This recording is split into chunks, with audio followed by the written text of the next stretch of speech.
The state of North Carolina is more than twice as long as the distance between London and Paris. From soaring mountains through the foothills, the Piedmont coastal plains, to the pristine beaches, there are hundreds of towns and cities, each with unique stories to tell. It's a place where you can love your neighbors, you love yourself, and everybody can get along. Every North Carolina community has pride, and more than a few have real challenges. The nearest grocery store is 18-20 miles away. Main Street NC is a special series from the WUNC Politics podcast, telling the stories of communities across North Carolina in the words of the people who live there, and reported by Capitol Bureau Chief Colin Campbell. Main Street NC, coming up after this.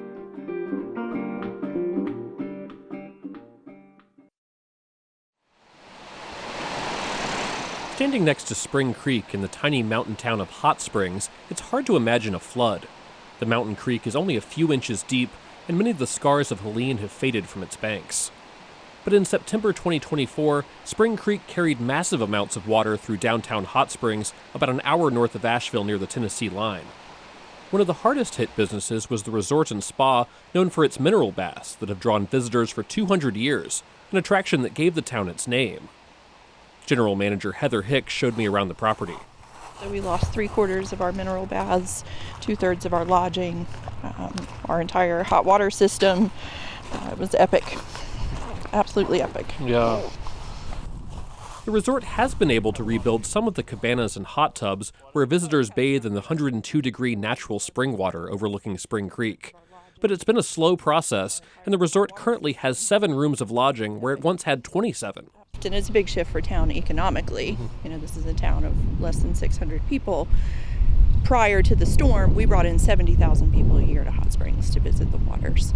So we feel an incredible onus to the town itself. Our recovery is tied to the town's recovery. We are all in this together. Yeah. So giving people a place to stay overnight is really important. You know, if they come in and visit the baths and then go back to Asheville, that doesn't make the economic impact that's really needed for this town to get its legs back. Mm-hmm. I asked Hicks if the resort has gotten any support from the state or federal government as it rebuilds. Oh, absolutely not. There's been none of that. But what we do have is an incredibly strong community, an incredibly dedicated staff, and a brigade of volunteers who showed up to help.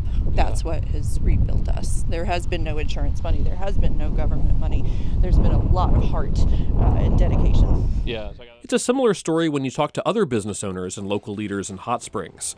State and federal money has been slow to arrive, but locals have been able to get things up and running with donations and volunteer labor.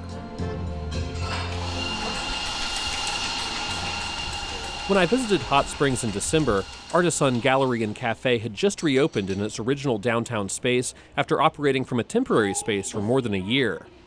Philip and Pasha Solomon own the shop that sells arts and crafts from local vendors, as well as coffee and pastries. And it was a grueling effort for the building owners to get here. Mm-hmm. It was something that they had to go through a lot. And so there was that uncertainty that was like, is that even going to be possible? And just through their perseverance and dedication, we're able to be here today. The reconstruction was a slow process because the floodwaters collapsed the floor inside the historic building. For the new Artisan, Philip Solomon got a local artist to build a replacement counter using materials from the elementary school gym floor, where donations poured in after the storm.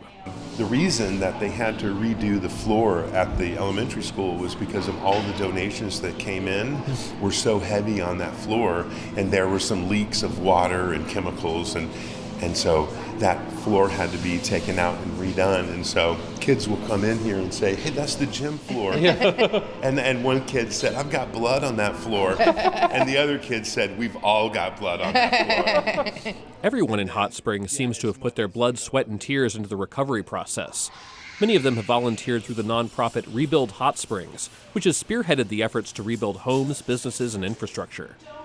I met up with the group's leader over coffee at Artisan to hear more about what's been accomplished and what's still needed to get back to normal. TJ Phillips is the board president for Rebuild Hot Springs and has lived in the town since 2020. Thanks so much for speaking with me. Yeah, thanks for coming out and talking to me. Yeah, so for folks who haven't been to Hot Springs since the storm, what was sort of the extent of the damage that this town experienced?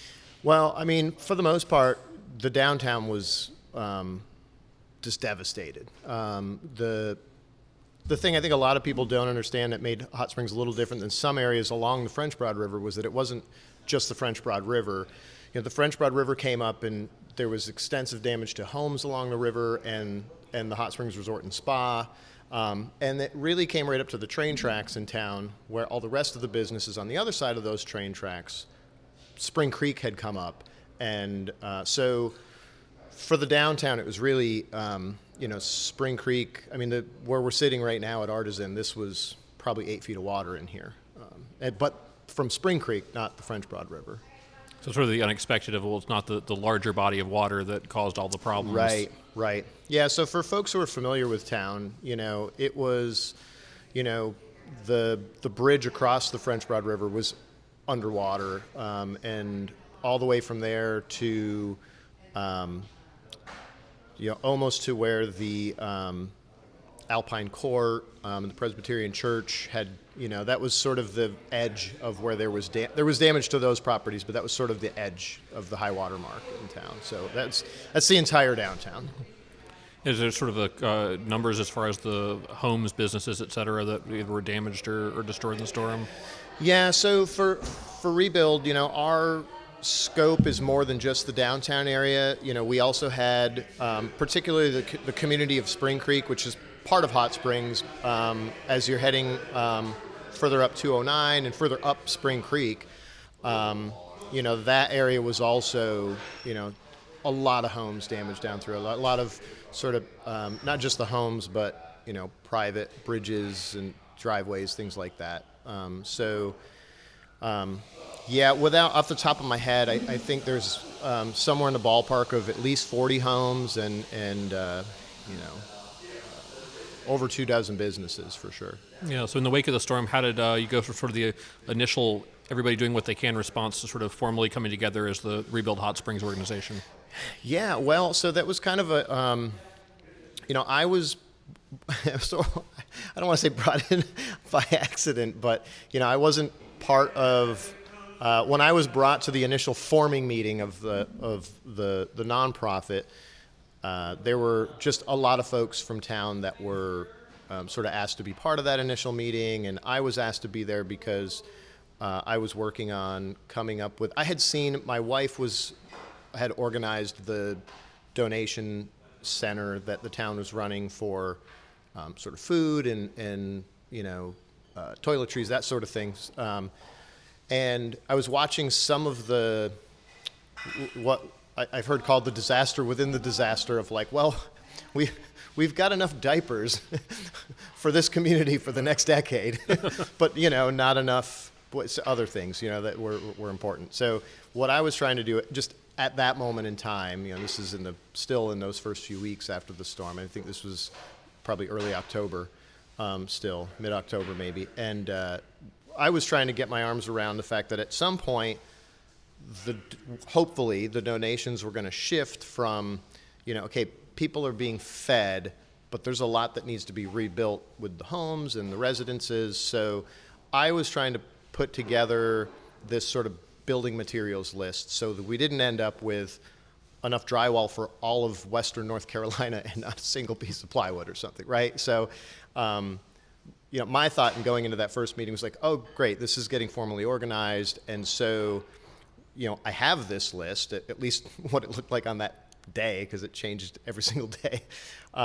So if there's money coming in, great. Like I'll be able to come up with here's the price tag for what all the materials for all the getting everything rebuilt is going to look like. And at least that was the thought at the time, right? And so as that kind of came together, I got asked to be on the board, and then got asked to be where I am now and as a president on that board. But the whole group has been amazing. I think that's the story of the flood. I think here is like how amazing everyone in this community just came together, and what a remarkably talented community we have, that just kind of everybody came out of the woodwork with different skills to lend to not just the construction and engineering, but to running this organization too, and all the work that we've done. So it's a lot of them folks who actually live in the area, as opposed to I've talked to some recovery groups where it's a bunch of volunteers from some other state who come in for 3 weeks, and that's great, but they're not really tied down to the community at all. Yeah, I mean that's for sure. Our entire board, and we're an all volunteer organization, so it's the board doing the work, right? And volunteering to do all the work that we're doing, and it's and every one of us lives here. I keep saying we're kind of. We've got sort of 1 foot squarely in each of being both the long-term recovery group for this area from this particular disaster, but also community action group, because I think there's things. Certainly, this is kind of illuminated for us that we could be a lot better prepared in the future. We just need to have a group like us kind of doing that work to get us there, and not just us, but also working hand in hand together with. Mayor Abbey and town leadership, who's also just been incredible through all of this too. So that's, I think, having locals, and all locals board, you need that, right? Like you said, this isn't a 3-week job. This is, we're here for, for future generations, that's kind of been one of the things we're starting to, as we're able to take a little bit more of a breath from some of the, obviously the immediate disasters a year behind us now, and sort of how do we make sure that, what we've put together here outlasts all of us too, and we keep this momentum going on all the future projects for town, and especially now that we're looking at mitigation and things like that for future disasters. Yeah, what have been in the first 14 months or so the sort of big milestones of successes that Rebuild Hot Springs has been able to be involved in so far? Well, I mean, that's a good question, because there's been a lot of I don't know.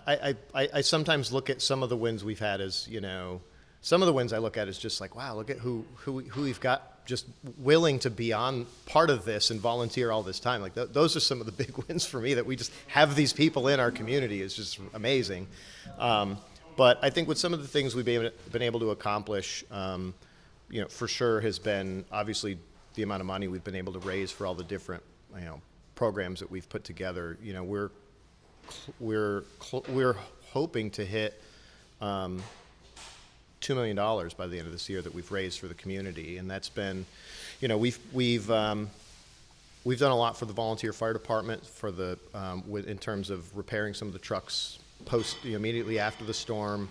We just raised another $10,000 for the volunteer. I'm also part of the volunteer fire department, so that one's like near and dear. But we've without the reports directly in front of me, I know we've done over $700,000 in relief for the businesses that were damaged. We just got another grant to help. It might push that number to probably in a similar ballpark with the residential home damage, where we've. I think it's probably somewhere around $600,000 or $700,000 that we've done for that group. What do you see as sort of the next few steps as far as big picture needs, both for Rebuild Hot Springs to try to tackle, and then just the town in general trying to get from state, federal, other folks that may be involved in the continuing recovery? Yeah, I mean, right now, we've still, like I said, we've accomplished a lot, but we're certainly not done. We still have a lot of money we need to raise for, especially there's like a lot of, there are businesses and residents that are sort of trickier to qualify for. Like they didn't qualify for FEMA because, it was somebody was inherited that house when their mother passed away. They never went through the paperwork with the county to transfer to get their name on the deed. So it's someone who's not alive anymore whose name on the deed.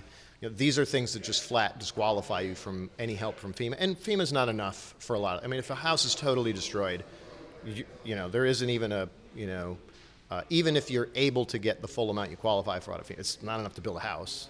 So those are some of the areas where we're trying to come in and help with those, like with the kind of these really trickier situations. So again, it's, the big things we're still looking for is money to finish all these projects, but also making sure people are coming back to town. That's the big one right now, I think, is, making sure, this is very much a tourist economy here. It's always been, that's the big push right now is like, how do we bring people back to town? The businesses are most of them are reopened at this point, but people need to be here.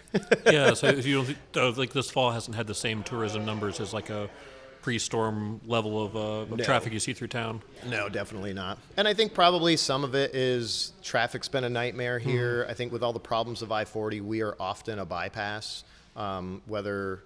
Usually it's especially the truck traffic, just flat ignoring. Don't drive this way. You've got to stay on the interstate and go up 26. And the GPS just tells them, "Now go through Hot Springs." So I think, we've got that, but I think, it's been particularly this, summer and fall were a far cry from what it normally looks like here from business-wise. And as far as residents, you have a sense for sort of how many of the folks who are here pre-storm have been able to move back in either temporarily or back into the homes they were in before? Well, I know for sure what we're down to right now is about 14 homes that we're still trying to. We had, like I said, I think it was close to 40 when we started immediately after the flood. I think we've got about 14 right now that are still open projects essentially for us that we still need to raise that money for. There's, we still need to get contractors in doing the work and all those sorts of things. So those are the big projects still in front of us. Yeah, and as far as sort of the stuff that the state or federal government's involved in, what are sort of the big asks that are out here from community leaders in Hot Springs for outside assistance from the government? That's a good question. I think Mayor Abbey could definitely talk about that in a lot more detail. I know one of the big things for sure though is with the DOT and the bridge over Spring Creek. I know that's kind of a complicated, like a lot of these, it's easy to get all the easy things off the list, right? Now we're looking at the more challenging problems. So there's a bridge that goes through town, that goes over Spring Creek. That bridge is largely, it exacerbated for sure the damage, because what happens is that bridge has multiple concrete pillars under it. Anytime we get a big rain, even in Spring Creek swells, it builds a dam of debris up against that bridge. And with flooding like this, it was it took like an hour before before we had a debris pile 30 feet high that probably went 50 feet up Spring Creek. It was, when you look at the flood map that FEMA puts together that then the county uses for the flood mapping, when you look at that map, it actually looks like there's a dam there, and it's because there kind of is. Yeah. And so the problem is, from DOT's point of view, and obviously they're buried in all kinds of other roadways, that were badly damaged in the flood. That one is still safe to drive a vehicle over, so it's not on DOT's list at all. But anytime we get a flood, that bridge makes the flooding significantly worse. It's a matter of millions of dollars of damage having that bridge there. So what we're trying to get done is get a new bridge engineered that can sort of not be like a grate, essentially, like that's designed knowing that it's going to have that kind of debris coming at it. At least every few years we get not like what this flood was, but bad enough that we've got to get in there, get debris out of there, because it'll be worse if we don't. So we've got to get it engineered first, and then we've got to get it. We've got the DOT. We've got to get it into their queue, and that's probably a hard sell because vehicles can drive over it. Yeah, they're not necessarily in the flood mitigation business for the most part. Exactly, and then not just get it in their list, but then I think as we've gone farther in this project, we're learning kind of what that process looks like. It's not just getting in this; it can fall off of that list if they just deem it low enough priority. So it's going to be like lobbying them to keep it as a high priority and in the list and eventually get done. And so the town's working on that. We have had some folks, we've had some engineers look at it that we've been able to bring in, and this is another one that, like all the projects, we have we sit down with the town at least once a week with, Mayor Abby and the rest of the town leadership to kind of go over all these projects and, what's the town working on, what can we help with, but that bridge out of for sure out of the sort of, state or federal or anything like that, that's probably the one that I would say is probably the highest priority, because that's like the big swing we can take at mitigation of future disaster.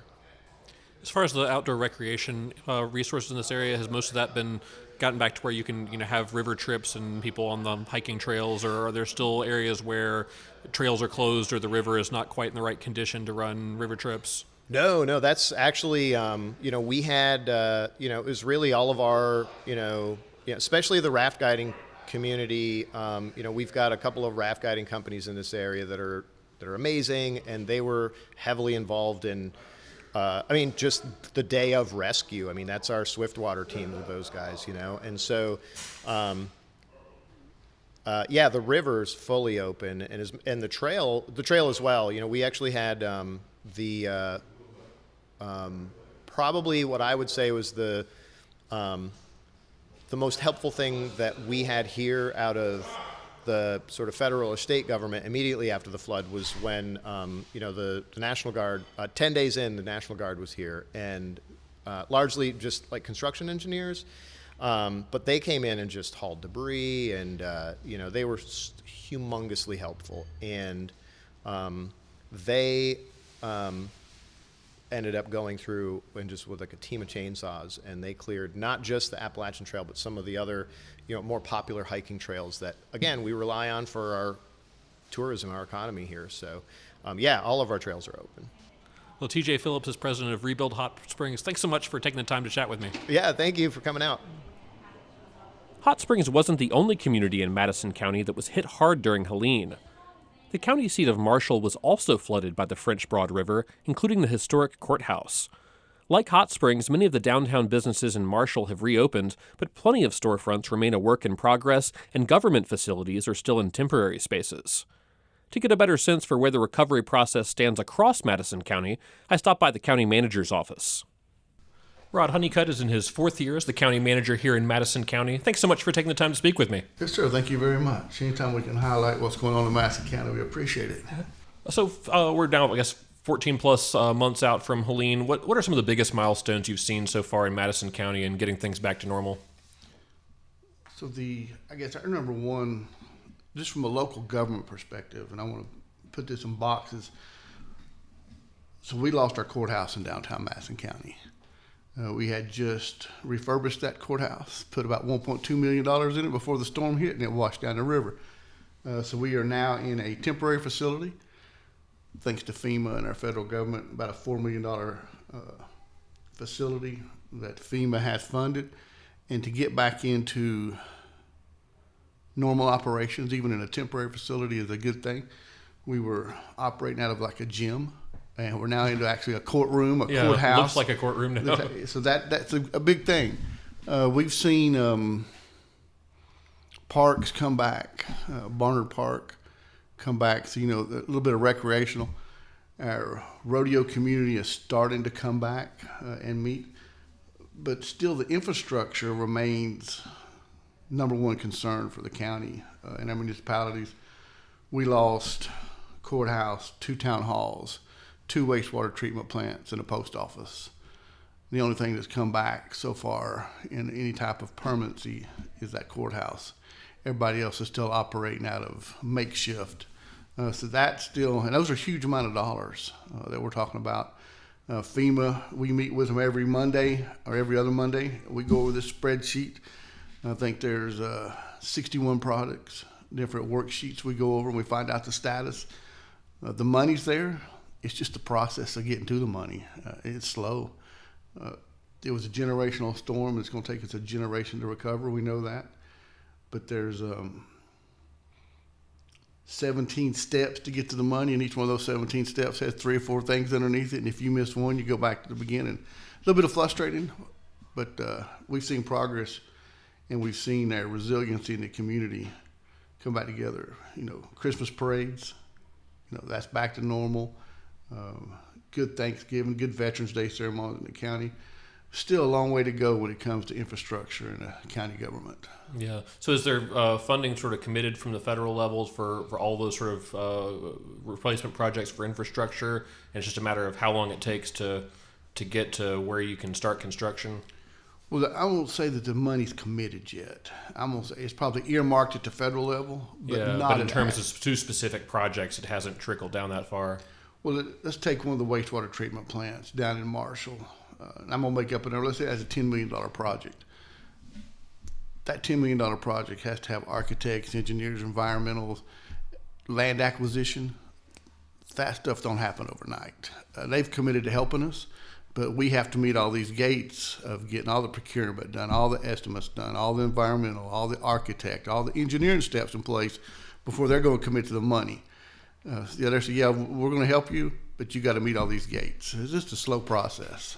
Yeah. So have you seen sort of the government projects maybe taking a little bit longer because of all those steps than when I was down in Hot Springs? One thing I noticed was that some of the businesses are back in the downtown, but the library and the town hall are still operating after that of their temporary locations. Well, if you are a larger county like my neighbors of Buncombe, they got a big county budget. I think theirs is $222 million with probably a large fund balance. We're a $34 million county with it's a strong fund balance, but it's a fund balance that's ratio for this county. So we could not fund a $10 million wastewater plant up front. We're held hostage to the federal money coming in. Yeah, you have to wait for the check to arrive as opposed to spend the money and hope you get it back later. Yeah, we would break ourselves. We'd go bankrupt. One specific is the waterway debris removal was $45 million. That bill alone would have wiped out the county's, day-to-day operation plus our fund balance. But I'm thankful that the state took over with the SMART program and took that burden off our back. But still, you've got some large bills out there that we can't, to replace the courthouse. It was one of the buildings we lost about $5 million just to build it back like it was. The Sprinkle Shelton building was our probation, pardon, parole, child support, IT department, drug counseling offices. That building is another $3.6 million building. We can't just replace those buildings out of our pockets. So we have to abide by the rules, which rules are a good thing because you don't want to waste taxpayers' dollars by not having checks and balances in place. But it's a slow process of getting to that money. Yeah, for sure. What sort of additional help do you need from either state or federal levels? Is it just sort of speeding things up, or are there other things that are still sort of a question mark in how you get that done? I think that with the Trump administration and what they're looking at, I'm on board with wholeheartedly redoing FEMA and pushing some of the federal responsibilities to the state. I think Western North Carolina, $19 billion or something like that. If we would have took $50 million and give $50 million to the 17 counties that were hurt up front, call it the 1750 plan, all 17 counties get $50 million, we could have been much further down the road with the direct disbursement. So the slow disbursement going from the federal level to the state, and the state breaks it down into departments, and then you have to go through the application process. Streamlining that process has got to happen. The Stafford Act, 1979, 1980, that brought FEMA. It's time to update that and come into the 21st century where we now have satellites and computers who can gather this information. We got to do better than that. The chokehold, that's probably a strong term saying chokehold, but there is a funnel in D.C. for anything over $100,000 automatically gets reviewed. That's too small for a natural disaster like this. We've got to open that aperture and enable the senior person on the ground from FEMA, the forward person, to have the authority to release that money instead of going back to D.C. There's too many levels of bureaucracy that we got to eliminate. Yeah, so would it work better if either the state or the local sort of got once Congress establishes there's a need and there's a certain $1 billion that they can fund, that it gets out the door to the local or state governments faster? I wasn't in the seat during ARPA, but in ARPA there was direct disbursements. It came straight from the federal government down to the counties. The counties were held reliable or held accountable for spending that money in the right way, in a manner that you did procurement correctly. I'm not sure if the trust was lost at that point or what happened, but we've got to get back to that where it comes straight to the counties in a direct disbursement. Yeah. How are you looking in terms of sort of overall rebuilding for homes, businesses, other types of private facilities that have been damaged in the storm? So business-wise, we're better than halfway now. 50-ish businesses in downtown Marshall, they've started to come back online. Christmas market this week. There's some larger businesses that are struggling. Post office-wise, that's our number one federal concern right now. Our neighbors who live in Madison County and Marshall specifically have to drive about 14 miles to go to a post office because we don't have one. That's a burden. So that, home-wise, we have a great long-term recovery group. We've got down to address level fidelity. We know where each of the homes are at, and we've seen every family taken care of. There's some families that have chosen not to rebuild in Madison County, and then we've got some families who are waiting on the state. We have 17 homes that are in the hazard mitigation grant program that we're waiting on the state to make a decision to buy those back. That has stalled. So there's 17 neighbors right now waiting on a decision from federal government of what they're going to do with their land. Yeah, that's kind of slow. And are there folks that are wanting to get back, but maybe the either permitting or topography or finances just are not necessarily available to them? That really don't apply to us right now. It's really inspections team. We've got more than enough capability and capacity. Now, I don't want to speak on individual homeowners and where they're at financially, because each one of them has a challenge with a financial institution, with FEMA. So I don't want to speak on their half, but for individual assistance, the county got about $8 million for citizens across the county. So, that was kind of a drop in the bucket, but it's got families back on their feet and getting started. Yeah, how are things looking on the parks and recreation front as far as sort of outdoor recreation and other amenities that bring tourists and others into this area? So we enjoy about 2,500 people a day on the French Broad River during tubing and rafting. This year we saw a little bit of a decline, but not a lot. And our one park, Barnard Park, is back operational. It actually looks better now than it probably has in years. About a $200,000 project. It was not large, but we now have a great access ramp into the French Broad River. We have some walking trails and some new benches. So that's going to come back. And I think that 2026, we'll be back where we're at, about 2,500 a day on the river. So that's huge. Once you get past sort of some of the immediate recovery needs, are there sort of long-term projects that you'd like to see that to try to address future potential flooding issues with downtown Marshall or downtown Hot Springs or some of the other areas that took on water during this event and maybe had, in previous decades or centuries? It's unfortunate. If you think about the French Broad River, it is a deep valley, and there's no way out of it. Mitigating the amount of water that's going to come through it, once in a generation storm, that's going to be a tough something to solve. We do have one dam that's in downtown Marshall that could be eliminated that may lower the amount of water that could come through. I think that's probably the single most thing. And then making sure that if we do rebuild back in some of these places, we build back with protective material and stuff that if it does get wet, if it does get flooded, it don't have to be torn down. So I think that's probably the biggest thing, is putting that mitigation in place.